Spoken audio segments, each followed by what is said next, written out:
Rangkuman informasi pilihan dari berbagai kabupaten dan kota di Jawa Timur segera hadir dalam Buletin Jawa Timur. Buletin Jawa Timur.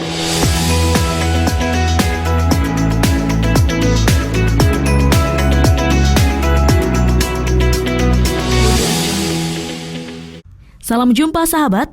Senang sekali kami dapat menyapa Anda kembali melalui rangkaian informasi teraktual dari beberapa lembaga penyiaran publik lokal, radio kabupaten dan kota di Jawa Timur yang kami kemas dalam Buletin Jawa Timur edisi Rabu 23 Desember 2020. Bersama saya Amanda, kita awali informasi pertama dari Devi Aprilia, Suara Kota Probolinggo. Memperingati Hari Ibu, tim penggerak PKK Kota Probolinggo gelar rapid test gratis untuk kader dan kaum perempuan. Sebanyak 72 kader PKK dan kaum perempuan di Kota Probolinggo mengikuti rapid test gratis yang digelar oleh tim penggerak PKK Kota Probolinggo dalam peringatan Hari Ibu ke-92 yang bertempatkan di Pendopo, Kecamatan Mayangan kemarin. Ketua tim penggerak PKK Kota Probolinggo, Aminah Hadi Zainal Abidin menjelaskan program ini telah dicanangkan dari pusat yang sasarannya adalah wilayah dengan tingkat penularan tinggi persebaran COVID-19. Menurut Aminah Hadi, kaum perempuan dan ibu-ibu kader PKK merupakan garda terdepan dalam mengedukasi serta melakukan pelayanan yang bersentuhan langsung, terlebih untuk keluarga dan lingkungan sekitar. Tak hanya melakukan rapid test gratis, kegiatan tersebut juga diisi dengan sosialisasi tentang vaksin COVID-19. Beliau berharap masyarakat semakin paham akan arti pentingnya menjaga kesehatan dan meningkatkan imunitas tubuh, serta tak lupa pula untuk selalu berdoa kepada Tuhan Yang Maha Esa agar segera mengangkat wabah COVID-19 ini. Devi Aprilia, Suara Kota Probolinggo. Berikutnya, dengan Akmal Mustafa, Suara Ngawi. Jaga keamanan Nataru, Satlantas Polres Ngawi dirikan 4 pos pengamanan. Untuk memberikan rasa aman kepada masyarakat, Polres Ngawi melaksanakan Operasi Lilin Semeru 2020 dengan mendirikan pos pengamanan dan pos pelayanan di 4 titik menjelang perayaan Natal dan Tahun Baru atau Nataru 2021. Ibtu Nur Hidayat Kanit Patroli Satlantas Polres Ngawi menjelaskan, pos pengamanan dan pos pelayanan didirikan untuk memberikan rasa aman dan nyaman bagi masyarakat, terutama menjelang perayaan Natal dan Tahun Baru 2021. Sementara 4 pos pengamanan disiapkan di Monumen Suryo, Alun-Alun Ngawi, Exit Tol serta jalan menuju Seram Bampak, serta 2 pos pelayanan disiapkan di rest area kilometer 575 Tol Ngawi. Nur Hidayat berharap adanya pos pengamanan dan pos pelayanan ini bisa memberikan rasa aman dan nyaman, serta menghimbau masyarakat untuk tidak merayakan Natal dan Tahun Baru secara berlebihan. Saya Akmal Mustafa, Suara Ngawi. Selanjutnya bersama Mega Kristi, RGR FM Tulung Agung. Persiapan pengamanan Natal 2020 di Tulung Agung. Persiapan perayaan Hari Natal tahun 2020 di Tulung Agung sudah mulai dilakukan. Ratusan personil gabungan disiapkan guna menciptakan situasi yang aman dan kondusif. Hal tersebut telah dibahas oleh Polres Tulung Agung bersama dengan sejumlah pihak pada rapat koordinasi yang dilaksanakan di ruang Opsrom Polres Tulung Agung. Dalam rakor tersebut diikuti oleh Satgas COVID-19, Kemenak serta perwakilan tokoh agama. Adapun hal yang dibahas dalam rapat koordinasi tersebut mulai dari pendataan jumlah gereja dan rumah ibadah yang menggelar kebaktian di Tulung Agung, kemudian prosesi kebaktian yang sesuai dengan protokol kesehatan hingga jumlah anggota personel gabungan yang disiagakan dalam perayaan tersebut. Kasubag Humas Polres Tulung Agung, Ibtu Trisakti, saat dikonfirmasi mengatakan pihaknya akan menyiagakan 618 personil gabungan terdiri dari anggota polisi, TNI, Satpol PP hingga petugas dari Dinas Perhubungan Tulung Agung. Personil tersebut akan disiagakan di 87 gereja dan 3 rumah ibadah yang menyelenggarakan kebaktian di tahun ini di Tulung Agung. Sementara itu, perwakilan Kemenak Tulung Agung mengusulkan agar perayaan dilaksanakan dengan sederhana dan tetap menerapkan protokol kesehatan. Saya Mega Kristi, 90,1 RGR FM Tulung Agung. Dari Tulung Agung, saya ajak Anda menuju ke Nganjuk. Rekan Agustin Merdekawati dari Ersal Nganjuk membawa kabar Pemkab larang pesta kembang api Tahun Baru. Perayaan Pesta Kembang Api di tempat umum pada malam pergantian tahun baru nanti dipastikan ditiadakan. Pemkab Nganjuk menegaskan melarang kegiatan yang mengundang kerumunan. Hal tersebut diungkapkan oleh Bupati Novi Rahman Hidayat. Menurutnya, larangan Pesta Kembang Api pada malam tahun baru sudah ditegaskan sejak hari Rabu 16 Desember 2020. Hal tersebut bertujuan untuk mencegah kerumunan dan mencegah potensi penularan COVID-19. Sementara itu, Sekretaris Daerah Muhammad Yasin menambahkan, Pemkab juga akan menutup sejumlah tempat yang biasa jadi tempat berkumpul seperti alun-alun dan lapangan. Untuk memastikan tidak ada kerumunan pada malam pergantian tahun, Yasin menyebut Pemkab bersama Polres Nganjuk akan melakukan penjagaan, yakni jalan menuju keramaian nanti akan ditutup seperti di sekitar alun-alun. Larangan berkumpul di tempat umum tersebut menurutnya berlaku di semua kecamatan di Nganjuk. Dari Agustin Merdekawati, Suara Anjuk Ladang Nganjuk. Kita beralih bersama Novita Andriani, Radio Suara Sampang. 141 personil Polres Sampang dikerahkan untuk pengamanan Natal dan Tahun Baru 2021. Polres Sampang mengerahkan sebanyak 141 personel gabungan Polri, TNI, Satpol PP, dan instansi terkait lainnya untuk pengamanan libur Natal dan Tahun Baru 2021. Hal ini disampaikan Kapolres Sampang AKBP Abdul Hafiz saat memimpin apel gelar pasukan Operasi Lilin Semeru 2020 di Mapolres Sampang Senin pagi. Kapolres Sampang mengatakan penempatan personel disiapkan di sejumlah pengamanan terkait gangguan Kamtibmas dan Kamsel Tipkar Lantas, serta pos pengamanan di tempat ibadah umat Kristen dan Katolik, tempat keramaian, pusat perbelanjaan, wisata, hotel, dan terminal. Perwira Akpol dengan 2 melati emas di pondanya itu menuturkan melalui Operasi Lilin 2020, pihaknya akan mengedepankan kegiatan preventif dan preventif secara humanis, serta menegakkan hukum secara tegas dan profesional. Pihaknya juga akan memberikan himbauan tentang protokol kesehatan untuk mengingat kembali bahwa pandemi COVID-19 belum berakhir. Novita Andriani, Suara Sampang FM mengabarkan. Selanjutnya kita ke Kota Blitar. Ada Kirana Nisa, Mahardika FM, membawa berita. Gangguan Kamtibmas dan lonjakan kasus COVID-19 menjadi fokus jajaran Polres Blitar Kota selama Operasi Lilin Semeru 2020. Sobat gelar pasukan Operasi Lilin Semeru 2020 diselenggarakan Polres Blitar Kota Senin 21 Desember 2020 di halaman Mapolres Blitar Kota, melibatkan jajaran TNI, Satpol PP, Dinas Perhubungan, dan instansi terkait lainnya. AKBP Leonard M. Sinabela, Kapolres Blitar Kota mengatakan, pelaksanaan Operasi Lilin Semeru 2020 ini bertujuan untuk mengantisipasi kegiatan perayaan Natal 2020 dan pergantian tahun 2021.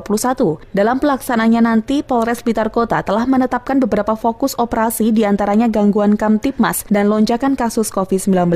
Gangguan Kamtibmas yang dimaksud meliputi tindak kejahatan, teror, dan lainnya. Sedangkan operasi guna menekan angka kasus COVID-19 juga dilakukan karena berdasarkan evaluasi Satuan Tugas COVID-19, lonjakan kasus selalu terjadi usai libur panjang. Leonard mengatakan untuk mendukung pelaksanaan Operasi Lilin Semeru 2020, pihaknya juga menghadirkan pos pengamanan di alun-alun Kota Blitar. Sedangkan untuk pos pelayanan ada di Taman Kebon Rojo, Kota Blitar, dan di Penataran Lego, Kabupaten Blitar. Titik beratnya adalah pengamanan, aktivitas Natal dan Tahun Baru, kemudian yang kedua Kamsel Tipkar Lantas dan mengantisipasi kemacetan dan laka lantas kekuatannya, dan yang ketiga adalah antisipasi penyebaran COVID-19. Disinggung mengenai jumlah personil yang diterjunkan, Leonard menegaskan cukup banyak. Untuk personil kepolisian Polres Blitar Kota saja mencapai 165 orang. Kirana Nisa, Mahardika FM. Berikutnya, bersama reporter Isyatun Haniah, LPPL Suara Gresik, Polres Gresik gelar apel pasukan gabungan Operasi Lilin Semeru 2020. Sahabat, dalam rangka menjaga kondusivitas wilayah pada Natal dan Tahun Baru, Polres Gresik menggelar apel personil gabungan TNI, Polri, dan instansi terkait dengan sandi Operasi Lilin Semeru 2020.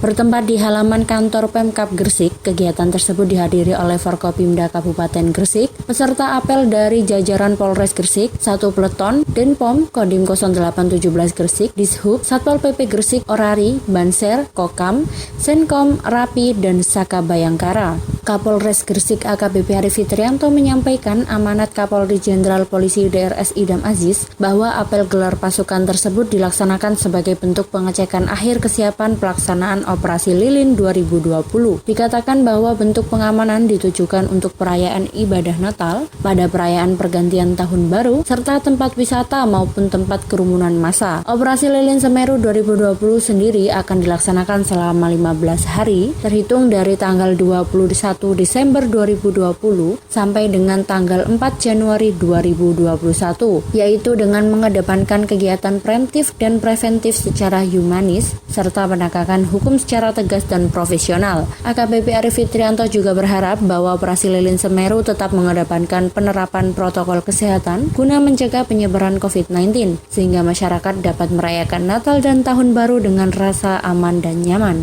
Saya Aisyatun Hania dari Suara Gresik melaporkan untuk Buletin Jawa Timur. Kemudian kita beralih ke Billy Patopoy, Suara Sidoarjo.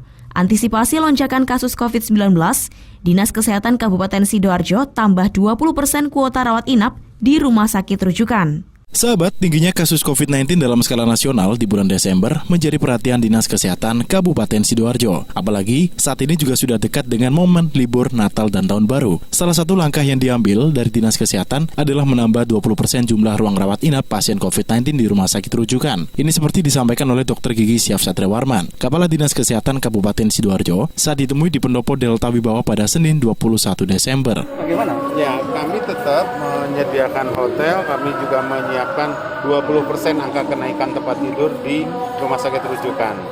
Tetapi saya berharap tidak ada klaster baru. Ya, kalau pasca Pilkades, Dok, ada laporan klaster baru? Nggak ada. Alhamdulillah nggak ada. Sampai hari ini nggak ada? Sampai hari ini Pilkades dan Pilkada itu clear, tidak ada klaster baru. Daripada kemarin penerapan prokesnya juga maksimal ya, karena kami memang melibatkan banyak orang kemarin untuk melakukan protokol kesehatan. Belum ditemukan informasi klaster baru terkait Pilkada dan Pilkades serentak di Kabupaten Sidoarjo. Tentunya akan dimaksimalkan Dinas Kesehatan untuk memberikan edukasi penerapan protokol kesehatan agar tidak semakin kendor. Demikian, saya Billy Patopoy, Suara Sidoarjo. Berita selanjutnya datang dari Ninda Alivia, Persada FM. Debit air tinggi, Dishub Kabupaten Blitar menyarankan masyarakat agar tidak menggunakan perahu penyeberangan sungai. Sekretaris Dinas Pekerjaan Umum dan Penataan Ruang Kabupaten Blitar Nanang Adi mengatakan sampai dengan pertengahan bulan Desember ini pekerjaan fisik sudah mencapai 90%. Pihaknya terus berupaya menyelesaikan pekerjaan-pekerjaan yang belum tuntas. Ia mengakui ada beberapa pembangunan yang bersifat kritis, artinya tidak bisa molor beberapa hari.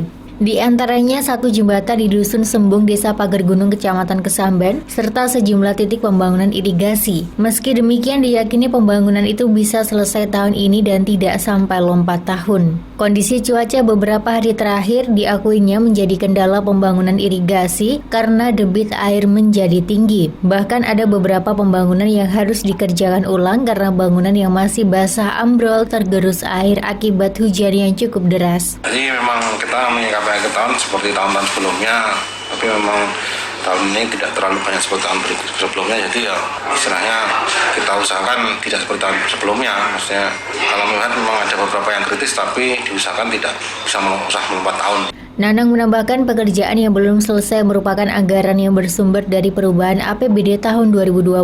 Sedangkan anggaran dari APBD 2020 murni dipastikan sudah rampung. Ninda Alivia, Radio Persada FM Blitar. Dan informasi terakhir dari Holik Maulidi, Realita FM, program BPUM akan berikan bantuan kepada 36.000 pelaku usaha mikro di Pamekasan. Strategi untuk mempercepat pemulihan ekonomi masyarakat akibat pandemi COVID-19, pemerintah pusat gagas program bantuan bagi pelaku usaha mikro atau BPUM tahun 2020. Program tersebut berada di bawah naungan Kementerian Koperasi dan UMKM RI. Pelaksana tugas Dinas Koperasi dan Usaha Mikro atau PLT Diskop Pamekasan, Abdul Fattah mengatakan, untuk Kabupaten Pamekasan mendapatkan jatah sebanyak 78.249 pelaku UMKM yang akan mendapatkan bantuan dana sebesar 2,4 juta rupiah dari pemerintah. Sementara di Kabupaten Pamekasan, sebanyak 83.027 pelaku UMKM yang telah mengajukan usahanya. Fattah menyampaikan, dibandingkan dari angka yang ditarget, masih lebih banyak jumlah angka yang mengajukan, bahkan telah over target. Namun dengan adanya data tersebut merupakan apresiasi, sebab tidak mudah mengumpulkan data para pelaku usaha mikro yang tersebar di 13 kecamatan. Menurut Abdul Fattah, saat ini sudah mau tutup anggaran, dan sementara ini masih banyak data yang belum terverifikasi oleh Kementerian Koperasi di Jakarta. Namun alhamdulillah, 1 minggu lalu pihaknya telah mendapatkan surat tembusan, yakni sebanyak 36.000 lebih pelaku usaha di Kabupaten Pamekasan yang akan menerima bantuan. Fata menambahkan, pihaknya akan melakukan tabulasi data secara manual pada tiap kecamatan, sehingga dalam 2-3 hari ke depan diusahakan semuanya telah selesai. Pihaknya ke depannya juga akan melakukan sosialisasi kepada para pendaftar, baik perorangan atau secara kolektif, dan mudah-mudahan semuanya dapat berjalan lancar sesuai dengan harapan. Holik Molidi, Realita FM Pamekasan. Kita beralih ke Eva Nola, Suara Madiun. Wali Kota Madiun Maidi mendapatkan penghargaan Widya Wiyata Dharma Samya dari Universitas Negeri Surabaya. Pemerintah Kota Madiun kembali menambah satu lagi prestasi yang berhasil diraihnya menjelang akhir tahun. Kali ini penghargaan diberikan oleh Universitas Negeri Surabaya kepada Wali Kota Madiun Maidi karena telah berkontribusi besar dalam dunia pendidikan. Anugerah Widya Wiyata Dharma Samya itu diberikan langsung oleh Rektor UNESA, Profesor Nur Hasan Mkes, kepada Wali Kota Maidi di Graha UNESA bersamaan dengan perayaan Disnatalis UNESA ke-56. Pada kesempatan itu, Wali Kota Madiun Maidi mengatakan bahwa dengan diterimanya penghargaan tersebut, diharap bisa menjadi pemacu semangat untuk semakin meningkatkan dunia pendidikan khususnya di Kota Madiun. Sebagai informasi sahabat, selama menjabat sebagai Wali Kota, beberapa kebijakan terkait upaya memajukan dunia pendidikan juga digulirkan. Salah satunya adalah menyediakan laptop gratis bagi siswa SD dan SMP. Selain itu, menyediakan 1.500 titik Wi-Fi gratis dan beasiswa bagi putra daerah yang ingin melanjutkan pendidikan ke jenjang perkuliahan. Meski telah menjadi orang nomor 1 di Kota Pendekar, Wali Kota juga beberapa kali menyempatkan diri hadir untuk mengajar, baik secara langsung maupun secara daring. Sasarannya pun beragam, mulai dari siswa SD, SMP, hingga SMA. Demikian sahabat rangkaian informasi yang terangkum dalam Buletin Jawa Timur edisi 23 Desember 2020 telah kami hadirkan. Saya Amanda, pamit undur diri, terima kasih dan sampai jumpa. Rangkuman informasi pilihan dari berbagai kabupaten dan kota di Jawa Timur baru saja sahabat dengarkan dalam Buletin Jawa Timur. Buletin Jawa Timur. Buletin Jawa Timur bisa sahabat dengarkan Senin sampai Jumat jam 8 pagi dan 4 sore. Disiarkan serentak di Lembaga Penyiaran Publik Lokal Suara Sidoarjo, Persada Kabupaten Blitar, Mardika Kota Blitar, Realita Pamekasan, Suara Sampang, Suara Kota Probolinggo, Suara Lumajang, Suara Pasuruan, Blambangan Banyuwangi, Wika Mojokerto, Suara Gresik, Pradia, Suara Tuban, Malawapati Bojonegoro, Ersal Nganjuk, Suara Madiun, Suara Ngawi, Suara Pacitan, Praja Angkasa Trenggalek, Magetan Indah, dan RGR Tulungagung. Persembahan dari Asosiasi Lembaga Penyiaran Publik Lokal Jawa Timur.